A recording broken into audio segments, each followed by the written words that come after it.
नमस्कार मंडळी, स्वागत आहे तुमचं एसटेक IT एज्युकेशनमध्ये। च्या व्हिडिओमध्ये आपण हे बघणार आहोत की जर मला काही स्टुडंट्सना त्यांच्या मार्क्सनुसार नंबरिंग द्यायचं आहे, म्हणजेच रँकिंग द्यायचं आहे, तर ते आपण कसं देऊ शकतो ते बघू शकता। आपण एक डेटा घेतलेला आहे, तर मला आता रँक फंक्शन यूज करून स्टुडंट्सच्या मार्क्सनुसार त्यांना रँकिंग द्यायचं आहे, तर त्यासाठी आपण फॉर्म्युला कसा यूज करतात ते बघूया। आता तुम्ही इथे बघू शकता आपण फॉर्म्युला यूज करतो = रँक ओपनिंग ब्रॅकेट।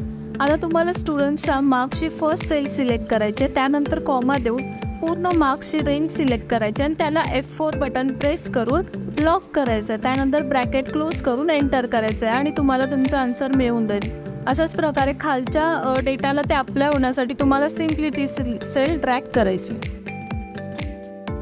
व्हिडिओ आवडला असेल तर एसटेक IT एज्युकेशनच्या पेजला नक्की फॉलो करा आणि अशाच काही नवीन ट्रिक्स अँड टेक्निक्स शिकण्यासाठी आपल्या एसटेक IT एज्युकेशनला व्हिजिट करा।